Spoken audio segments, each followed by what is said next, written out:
అందరికీ నమస్తే అండి. మన ఛానల్ సబ్స్క్రైబ్ చేయండి. సో పిఠాపురం, కాకినాడ దగ్గర పిఠాపురం.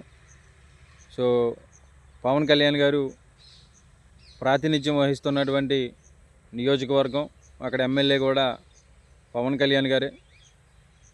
సో వర్మ గారు నిన్న ఇసుక అక్రమ మాఫియా జరుగుతూ ఉందని చెప్పేసి అక్కడ ఇసుక ర్యాంపుల్లోకి వెళ్ళడం జరిగింది.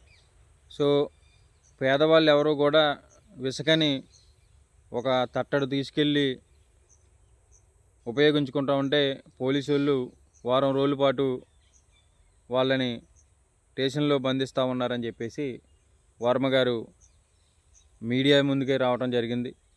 సో ఆ వీడియోలు కూడా సోషల్ మీడియాలో వచ్చాయి.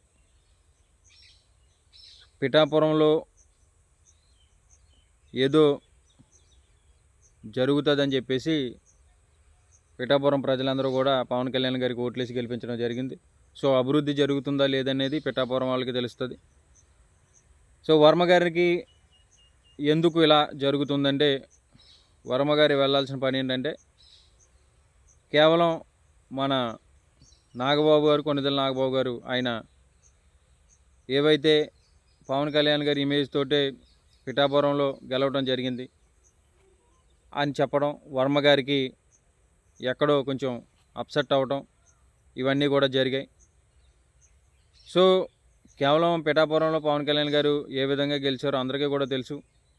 వర్మ గారు చీటిని త్యాగం చేసి వర్మ గారు ఆయన పిఠాపురం నియోజకవర్గం అంతా కూడా తిరిగి పవన్ కళ్యాణ్ గారిని గెలిపించాలని ప్రచారం జరిగింది. ఇది అందరికీ తెలిసిన విషయమే.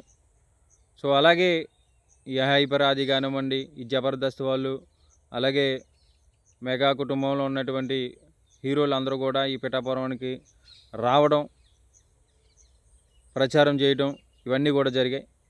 సో అక్కడ రీచ్లో ఉన్నటువంటి పురాతనమైనటువంటి చెట్లు కానివ్వండి, ఇవన్నీ కూడా తీసేసి ఇష్టానురీతిన దళారులు ఇసుకను దోసేస్తూ ఉన్నారని చెప్పేసి వర్మ గారు దీన్ని మేము ఖండిస్తూ ఉన్నాం.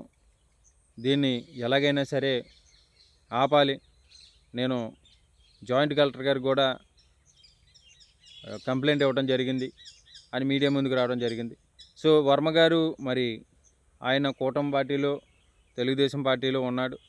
సో ఆయనకి డైరెక్ట్గా వచ్చి చెప్పడం అన్న అసంతృప్తి ఏంటనేది అందరికీ ఓపెన్ సీక్రెట్గానే తెలుసు.